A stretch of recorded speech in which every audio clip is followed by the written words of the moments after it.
아닥사스다 왕 제20년 니산월에 왕 앞에 포도주가 있기로 내가 그 포도주를 왕에게 드렸는데 이전에는 내가 왕 앞에서 수심이 없었더니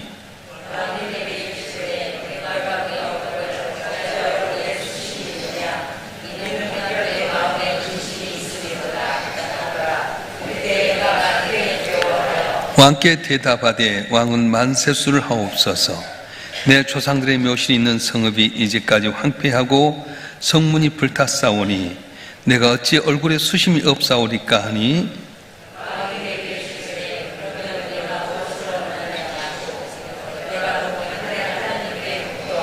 왕에게 아뢰되 왕이 많이 좋게 여기시고 왕이 왕의 목전에서 은혜를 입었사오면 나를 유다 땅 나의 조상들의 묘실에 있는 성읍에 보내어 그 성을 건축하게 하옵소서 하였는데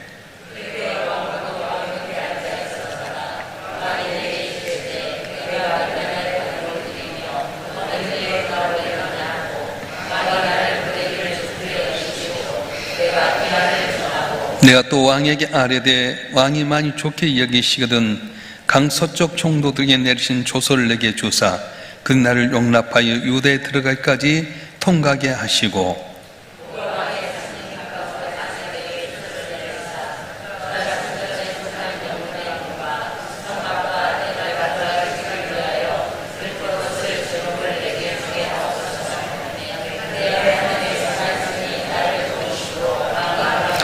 군대 장관과 마병을 보내어 나와 함께하게 하시기로 내가 강 서쪽에 있는 총독들에게 이르러 왕의 조서를 전하였더니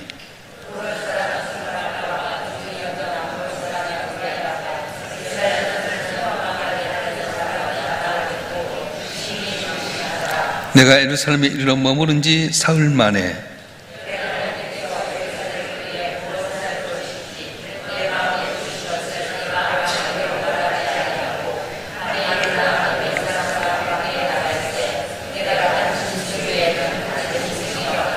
그 밤에 골짜기 문으로 나가서 영종으로 본문에 이르는 동안에 보니 예루살렘 성벽이 다 무너졌고 성문은 불탔더라.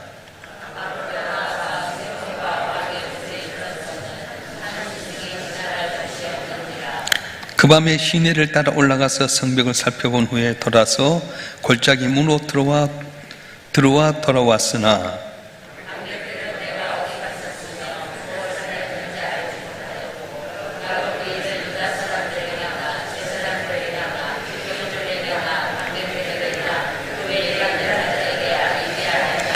후에 그들에게 이르기를 우리가 당한 공경은 너희도 보고 있는 바라. 예루살렘이 황폐하고 성문이 불탔으니 자 예루살렘 성을 건축하여 다시 수치를 당하지 말자 하고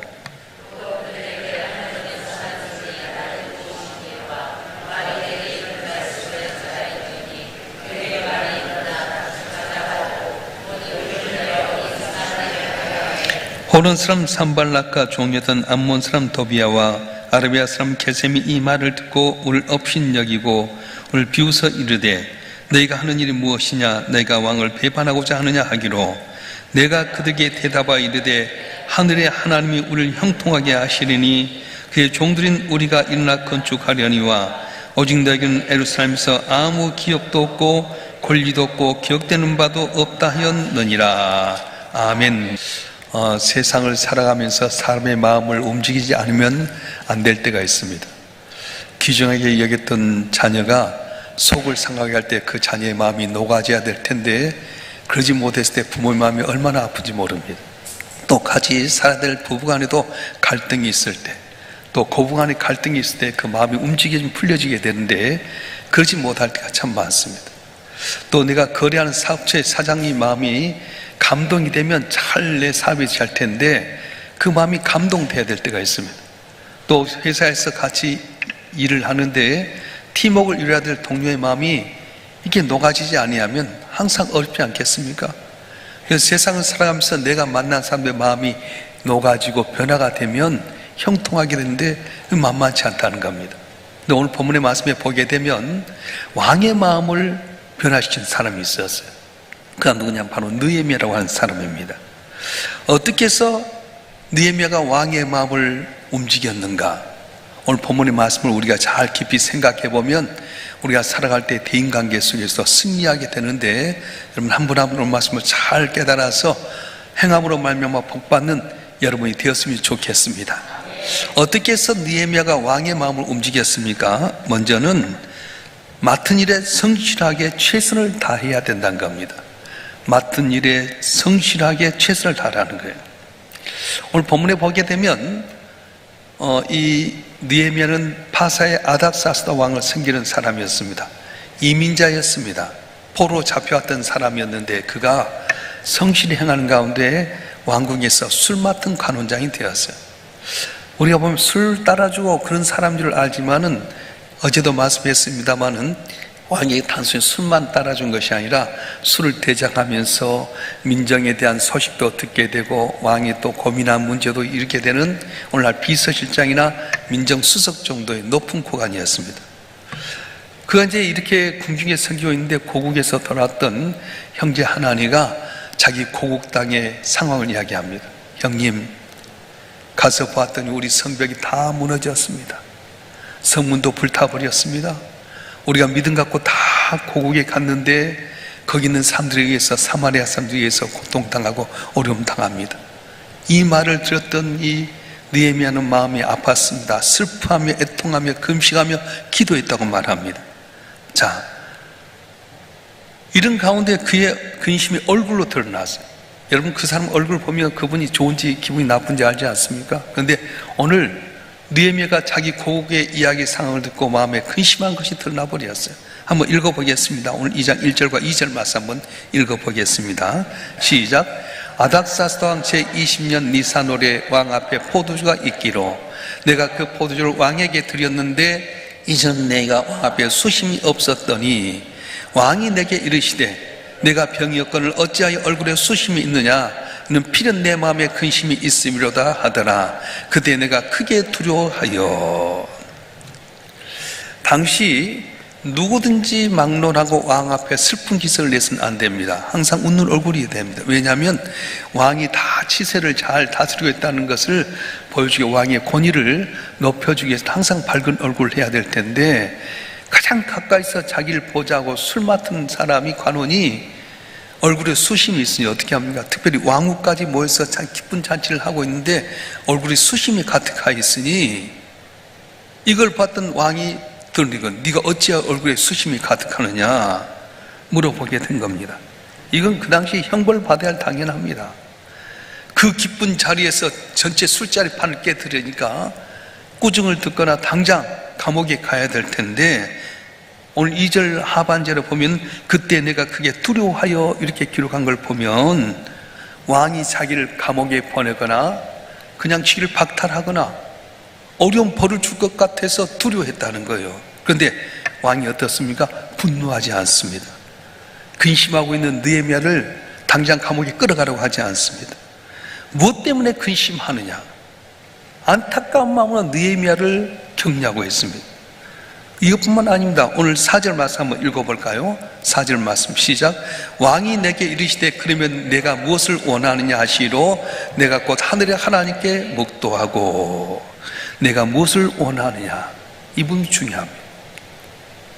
이 기쁜 연애 잔치에서 슬픈 얼굴을 하면서 분위기를 깨고 있는 그 느헤미야를 감옥에 가게 하거나 당장 끌고 나가라고 하지 아니하고 내가 무엇을 원하느냐, 소원을 말해봐라, 이렇게 이야기하는 거예요.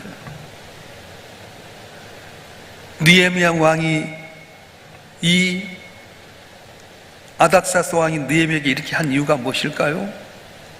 그만큼 평상시에 느헤미야가 왕 앞에 성실하게 최선을 다했다고 하는 겁니다. 이방인이 총애받는 게 쉽지 않습니다. 이방인이 그 나라에서 고관의 자리에 오르기까지 쉽지 않습니다. 그런데 평상시에 성실하게 최선을 다했던 모습이 인정받아서, 저는 우리 교회 김요한 장로님을 보면 참 제가 존경합니다. 우리 장로님 있는 듯 없는 듯 그러잖아요. 근데 그분의 특징은 성실한 거예요. 동아지역에 과장로 계실 때 부산에 이렇게 발령이 났어요. 근데 부산서 3년 동안 한 번도 주일날 결석한 적이 없어요. KTX 타고 와서 토요일날 온 가족 새벽기도 드리고요, 주일날 예배 드리고, 그리고 오늘 아침이가 노예 안에서 성실합니다. 남성교회 몸도 성실하게 가고 장로회도 성실하게 가고, 남성교회 앞에 회장도 하고요.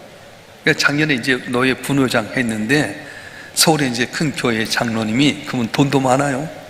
그분하고 같이 붙었어요.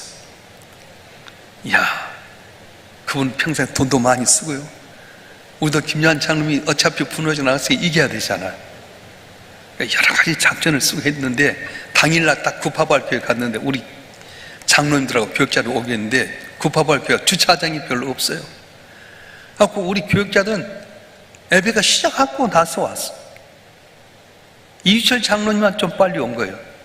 나는 한 40분 전에 갔는데요, 딱 가서 봤더니 거기는 올로 목사님, 올로 장로님, 시무 장로님, 부목사 한 15명이 쫙 늘어섰는데 제가 기가 팍 죽더라고. 이야, 이거 어떻게 감당하나? 근데 뚜껑 열어봤더니 김요한 장로님이 표를 상당히 많이 얻어 승리했어요. 왜 그랬을까? 다 이야기를 우리 김요한 장로님 노예에서 성실하다, 최선을 다하다, 자기를 드러내지 않습니다. 언제나 잠잠히 방긋방긋 웃으면서요. 그래서 지금도 은퇴했지만은 우리 장로들, 올로 장로님이니까 장로실에 오셔서 이야기하셨는데 안 오시는 거예요. 2부 찬양대하고 3부 찬양대하고. 장로님 좀 오셔서 당에 있을 때 같이 매번 장로들 얼굴 뵙시다 그랬더니 아니라는 거예요. 목사님, 저는 은퇴했고요, 나는 2부 찬양대도 하고 3부 찬양대도 하고. 그러니 목사의 마음속에 자기 혼자 똑똑하다고 자기 소리 내는 사람보다는 항상 방글방글 웃으면서 성실하게 목사의 말을 청종하고 존중해주고, 또 드러낸 듯 안 드러낸 듯 성실하게 하는 것, 최선을 다하는 게 참 감동이더라고요. 여러분, 교회도 마찬가지예요. 자기 똑똑한 가운데 소리 내고요, 막 잘난 척 하는 것 대단한 것 같지만 다 흠이 있잖아요. 근데 우리 김 장로님은 있는 듯 없는 듯 항상 주어진 자리에 거기 있는 거예요. 자기 자리 잘 지키는 겁니다. 느헤미야가 그랬습니다. 타국에서 포로로 잡혀왔던 후손이었습니다. 이방인이었습니다. 왕 앞에서 인정받기가 쉽지 않습니다. 근데 평생 성실하게 또 이렇게 잘 최선을 다해 섬겼기 때문에 왕이 그 술판을 깨는, 연회자를 깨는 자리에서 얼굴이 수심한 그를 끄집어내라, 감옥에 가더라, 그렇지 아니하고 네 얼굴이 수심이 가득하구나, 무슨 근심이 있느냐, 말해봐라, 내가 들어주겠다, 그렇게 말하는 거예요. 얼굴이 산 가운데 그렇습니다. 내가 만나는 사람 앞에 여러분 그 마음이 바꿔지길 원합니까? 그분 앞에 여러분이 최선을 성실하게 섬기십시오. 그분 앞에 내가 성실하게 최선을 다하면 그들 마음에 녹아질 줄 믿습니다. 할렐루야. 사도 바울은 골로새서 3장 22절 23절에서 이렇게 말씀하는데 한번 읽어보겠습니다. 골로새서 3장 22절 23절 말씀 제가 받드리겠습니다.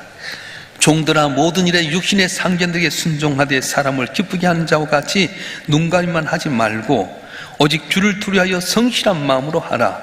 무슨 일을 하든지 마음을 다하여 주께 하듯 하고 사람에게 하듯 하지 말라. 아멘. 하나님 믿는 우리는 사람을 기쁘게 해서 그냥 눈가림만 하기 위해서 행하는 것이 아니라 죽게 하듯이 성실하게 최선을 다하라고 말씀하는 거예요. 만약에 여러분들이 느헤미야처럼 여러분 주변에 있는 사람들의 마음에 바꾸길 원하십니까? 그들 마음을 얻기를 원한다면 느헤미야가 자기 왕에게 최선을 성실하게 섬겼던 것처럼 주님을 섬기듯이 최선을 다해서 섬기면 여러분 곁에 있는 사람 마음이 녹아지게 되고 돕는 손길이 되게 되고 담을 넘는 은혜가 있어질 줄 믿습니다. 할렐루야. 사람의 마음을 움직이게 해서 어떻게 합니까? 오늘 느헤미야의 모습을 보면 기도하고 기다렸다는 겁니다. 동생 하나님으로부터 공개의 처참한 상황을 들었을 때 어떻게 합니까? 어제 읽었던 느헤미야 1장 4절 말씀 한번 읽어볼까요? 느헤미야서 1장 4절의 말씀 시작. 내가 이 말을 듣고 앉아서 울고 수일 동안 슬퍼하며 하늘에 하나님 앞에 금식하며 기도하여. 아멘. 금식하며 하나님께 기도했습니다. 그는 기도의 사람인데 기다릴 줄 아는 사람이었어요. 얼마 동안 기다린 줄 아십니까? 어제 보면은 느헤미야서 1장 1절을 보면 아닥사스당 제20년 기스롤에 기도를 했어요. 근데 오늘 본문의 말씀에 보게 되면 니산월이라고 이야기합니다. 근데 기스롤은 몇 월 달이냐면 11월에서 12월 달 정도는 기간이고요, 니산월이라는 것은 4월 달이에요. 그러니까 그가 고국의 소식을 듣고 하나님께 슬퍼하며 금식하여 기도하기를 무려 4개월 동안 기도했다는 거예요. 기도하면서 기다렸습니다. 응답이 없다고 포기해버린 것이 아니라 기도하고 기다렸다고 말씀하는 겁니다. 왜 이렇게 기도하고 기다린 겁니까?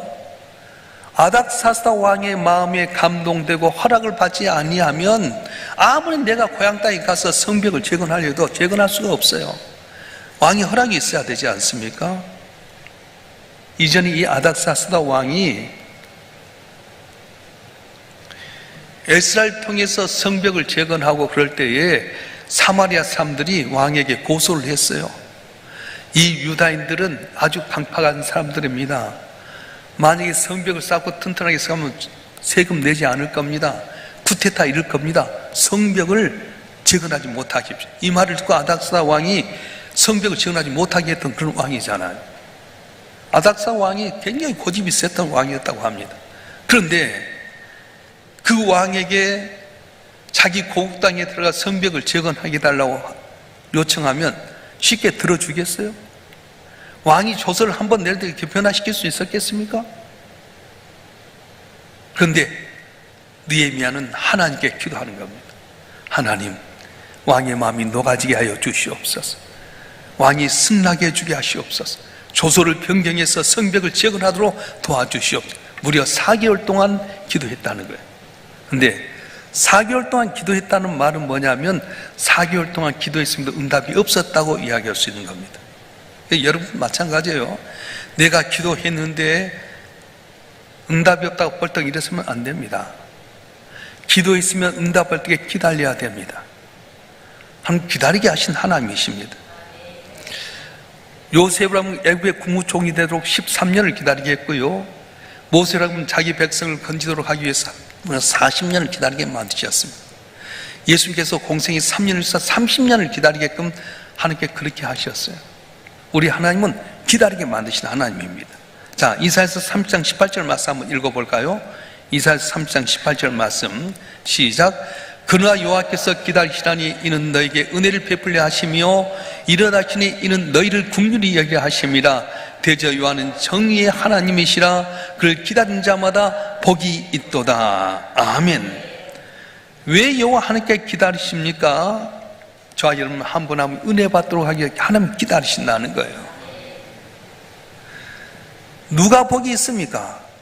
하면 은혜를 기다리는 자가 복이 있다고 말씀하는 겁니다. 내가 기도해놓고 만약에 중도에 포기해버리면 하면 응답받기 어렵습니다. 그래서 여러분 끝까지 응답받을 때까지 기다리고 기도하면 마침내 때가 돼서 응답의 역사가 일어날 줄 믿습니다. 할렐루야. 아무리 배가 고파도요, 밥솥에 밥이 다 뜸들 때까지 기다려야지 배고프다 뚜껑 열어버리면 설익은 밥 먹지 않겠습니까? 마찬가지예요. 하나님께 우리가 기도했으면 될 때까지 기다리라는 거예요. 저도 많은 경험을 하게 됩니다. 교회를 이렇게 오는 가정 속에 교회를 성전 2번이나 건축하고 오는 가정 속에 기도하면서 어쩔 때는 하나님이 안 계신가?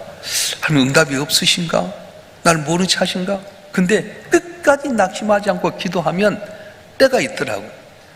베드로전서 5장 6절에 보면 하나님의 능하신 손 아래서 겸손해라. 때가 되면 늘 높이라 했던 것처럼 자, 여러분 한 분 한 분 낙심하지 않고 떼어서 기도하고 기다리면 반드시 때가 되어서 응답의 역사가 일어날 줄로 믿습니다. 할렐루야. 자, 근데 이 왕의 마음을 움직이는 느헤미야의 모습을 보게 되면 계획을 세우고 미리 준비해야 된다는 겁니다.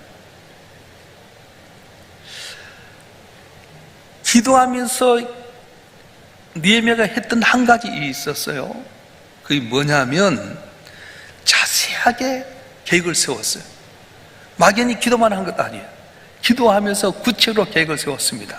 그래서 아닥사 왕이 내가 무엇을 원하느냐 물어보게 될 때에 마음속에 있는 소원을 말하게 되는데, 오늘 2장 5절 말씀 한번 읽어보겠습니다. 시작.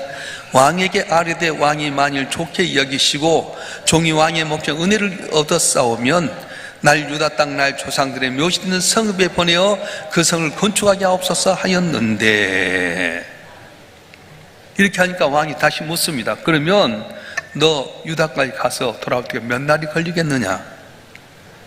6절 하반절을 보면 왕이 나를 보내기를 좋게 여기시로 내가 기한을 정하고 이런 말이 있는데, 예루살렘 성벽을 다 재건하는 그 기간이 어느 정도까지 걸릴까지 계산했다는 거예요. 여러분 잘 들으세요. 기도하되 응답을 받았을 때 어떻게 할 것인가를 구체적으로 세우라는 거예요. 물질의 복 받기를 원합니까? 물질의 복 받아 어떻게 하길 원하십니까? 주님이 이 물질을 주시면 이렇게 사용해서 이렇게 하겠습니다. 구체적으로 계획을 세우라는 거예요. 그럼 자녀들 인생의 약별에 대해서도 기도할 때 구체로 어떻게 할 것인가를 세워야 돼요. 근데 우리 막연히 기도만 하고 계획을 안 세울 때가 많습니다. 오늘 7절과 8절 말씀 한번 읽어볼까요? 7절과 8절의 말씀 시작. 내가 또 왕에게 아뢰되 왕이 많이 좋게 여기시거든 강 서쪽 종족들에게 내리신 조서를 내게 주사 그들에게 날 용납하여 유다에 들어가기까지 통과하게 하시고, 또 왕의 삼림 감독 아삽에게 조서를 내리사 성전에 속한 영문의 문과 성곽과 내가 들어갈 집을 위하여 들보로 쓸 제목을 내게 주게 하옵소서 하며, 내 하나님의 선한 손이 나를 도우시러 왕이 허락하고. 할렐루야. 유다까지 들어가는 기간을 정하고, 그리고 갔을 때 뭐가 필요할까? 강 서쪽의 총독들이 다 가로막고 있을 때에 왕의 조서를 통해 통과증을 가지면 쉽게 가겠구나. 막상 가서 이제 성벽을 재건하고 성문을 달아야 할 텐데 어떻게 하지? 그때 써야 될 것이 이건데, 왕의 여러 가지 걸 담당하고 있는 아삽이라는 사람에게 성벽을 재건하고 또 성문을 달고 내가 살아서 거기 살 동안에 있을 집을 지을 재를 좀 주게 하여 주시옵소서. 구체적으로 계획했다는 거예요. 오늘 우리가 하나님께 기도할 때 하나님 내가 11조 1억 주게 하십시오. 막연히 해서 안 돼요. 어떻게 내가 해서 1억을 받을 것인가 구체로 세우라는 거예요. 내가 하나님께 은혜를 받으면 어떻게 해서 이걸 갖고 쓸 것인가 구체로 계획하고 그렇게 해야지 막연히 달라고만 해서는 안 된다고 하는 것입니다. 이 말씀을 보게 될 때 느헤미야가 4개월 동안 막연히 기도만 한 것이 아니라 구체적으로 내가 성벽을 세우고 돌아올 때까지 기간도 생각해보고, 갈 때 뭐가 장애버릴까? 강 서쪽의 총독들이 다 내가 갈 때 통과선 허락을 받아야 되겠다. 그리고 성벽을 재건하고 성문을 달게 되고 내가 거기서 총독이 있을 그 관사를 지할 때 그 필요한 것을 왕에게 요청해야 되겠다. 구체적으로 계획을 세우고 왕이 요청할 때 내놨다고 하는 겁니다. 사랑하는 성도 여러분, 오늘 우리 삶 가운데 만난 수많은 사람의 마음을 변화시킬 때 내 삶이 형통할 수 있게 되는데 어떻게 해야 됩니까? 주신 말씀처럼 매 순간순간마다 내가 성실하고 최선을 다해서 그분과의 관계를 가져야 됩니다. 그리고 기도하고 기다려야 됩니다. 구체적으로 계획을 세우고 준비해야 됩니다.